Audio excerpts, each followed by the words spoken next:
Om Shri Sadgurubhyo Namaha.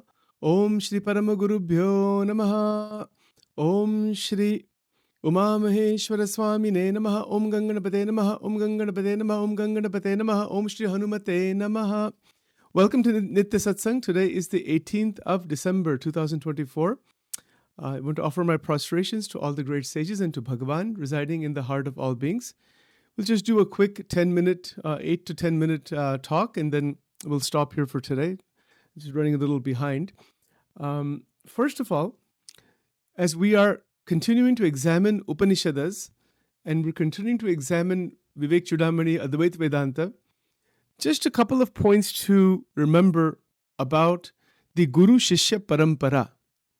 Guru Shishya Parampara is ancient. It is Anadi. It is from time, beginningless time. That Guru meaning the teacher, the enlightened being who is trying to awaken certain truth inside the Shishya, inside the student. The bridge between the Guru and the Shishya is the mind of both individuals. Guru has mind, meaning Satguru has mind, Satpurush has mind, and the Shishya also has mind. And this is what the Upanishad and the entire concept of Samvad is all about. Like the Bhagavad Gita is called Sri Krishna Arjuna Samvad.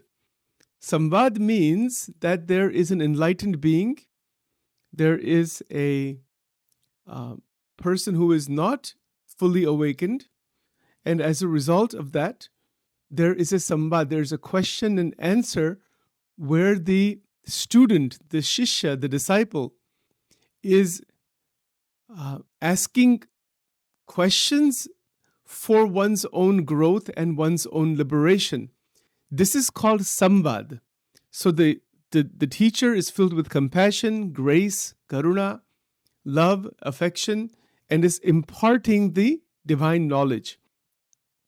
This is the approach that is taken. This is how the transmission of spiritual realization or the awakening of spiritual realization has been done for thousands of years.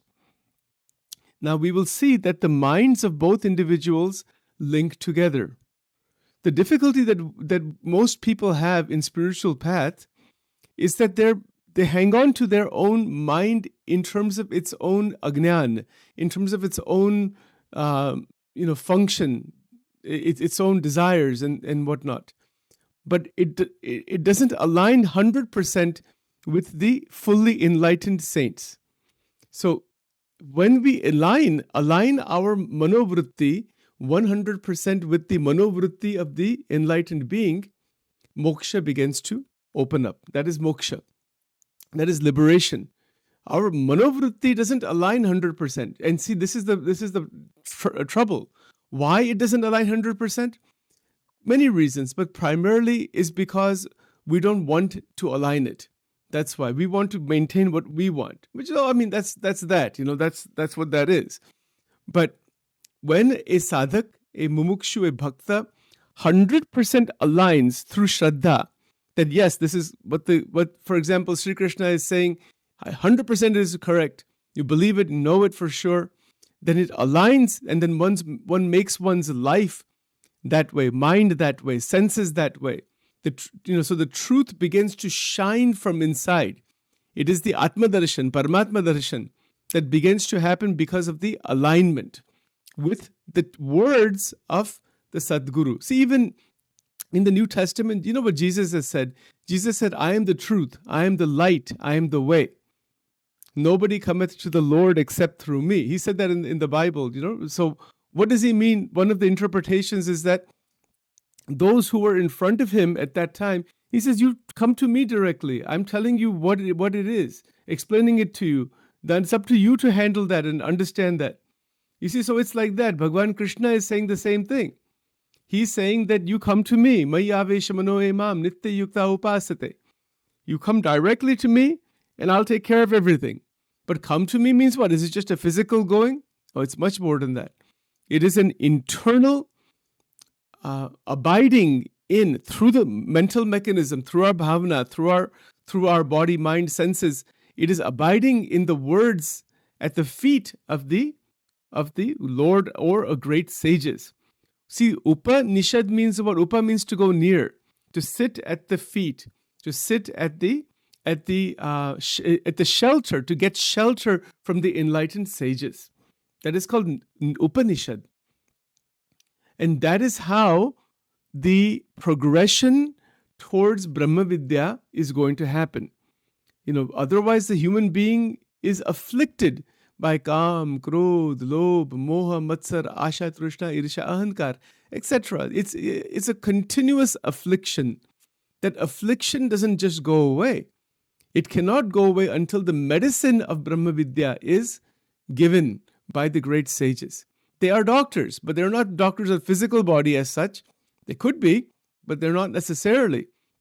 They have the medicine for the soul, for removing the ajnan, for removing the problems in the antakarana, to purifying the mind. They have the process of how to utilize this body and senses to realize that Paramasatya, that Param Tattva, Paramartha Satyam, Paramarthika Satyam, that Satya that is unending and eternally so. This is the power of Brahma Vidya. This is the power of the words, the nectarine, graceful words of the sages. So when we are examining Mandukya Upanishad, for example, just the first two words, Harihi Om. Harihi Om is what? It is a mantra that is given by the Sadguru. It is given by the enlightened sages to the devotee, to the bhakta. Say, chant this mantra. Start this process. This is how we start sadhana. Those who have not started sadhana can start sadhana. Like the few people that are coming online every day, we are doing daily sadhana for almost 30 minutes, sometimes 40 minutes or even more, with all mantras and stotras and so many things, right? Why we do that? Why we do Hanuman Chalisa every day? We do the Durga stotram every day. We do the Ganpati stotram every day. Why is that? Because it is a sadhana. It is a repetition that brings about harmony, stability to our mind and body and our senses, and it helps us throughout the whole day. It helps us week to week, month to month, year to year to progress towards God. It is like a mantra. So when we do Atharva Shirsha every day, we start with Atharva Shirsha. It is a sadhana that is done so that the mantra takes its effect inside the mind and inside the body. You see, and it helps us open the door. It will open the door eventually into the Atma Tattva. It takes us further, so our energies are conserved. Our mind is conserved. At the very minimum, our day goes pretty good. At the very minimum, when we do half an hour Nitya Satsang, Nitya Sadhana, Nitya Mantras, we do that every day. Our day goes pretty good. We start the day on the right foot, essentially. That's a very minimal level, but that's a good starting level. And then it can grow from there. Then you can spend more time studying scriptures and more sadhana. And the connection is enhanced. It is devotion to the realization of the Atma Tattva, Brahma Tattva. That Tattva is everything. That Tattva is what we are. Shankaracharya Ji says devotion is devotion to God, of course.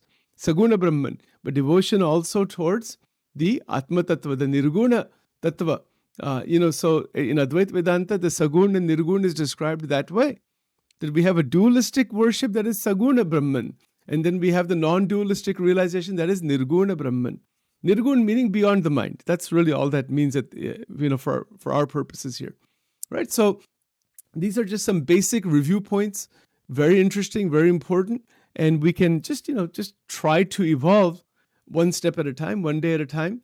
Body keeps changing, mind keeps changing. So many experiences come and go in life. But when a destination is set that we want to reach Bhagavan, anybody who sets a true destination is able to progress beautifully. It is where the right circumstances and opportunities will show up so that that progression can occur without obstruction. Right? So let's stop here for today. I'll try to stick to time. Om Dhyanambulam Gurur Murti Mantramulam Gurur Vakyam Pujamulam Gurur Padam Mokshamulam Gurur Krupa Om Divalingaya Namaha Urdhvalingaya Namaha Anandalingaya Namaha Dwadash Jyotirlingaya Namo Namaha Om Trambakam Yajamahe Sugandhim Pushtivardhanam Urvarukamiva Bandhanan Mrityor Mukshiyamamritat Om Aim Rim Klim Chamundai Viche Om Glom Hum Klim Jum Saha Jvalaya Jvalaya Jvala Jvala Prajvala Prajvala Aim Rim Klim Chamundai Viche Jvala Ham Sam Lam Ksham Phat Swaha Om Sarvamangal Mangalle Shive Sarvartha Sadike Sharanye Trambake Gauri Narayani Namostute Om Durge Durge Rakshini Tha Tha Swaha Om Kara Charanakritam Va Kayajam Karmajam Va Shravannayanajam Va Manasam Va Paradam Vihitam Abhihitam Va Sarvam Etashamasva Jai Jai Karunabde Shri Mahadeva Shambho Om Divalingaya Nama Urdhvalingaya Nama Anandalingaya Nama Chandraya Nama Suryaya Nama Nakshatra Vigramate Namo Namah Om Namah Shivaya Om Shri Radha Krishnaya Namo Namaha Om Shri Radha Krishna Arpanamastu Om Shri Durga Arpanamastu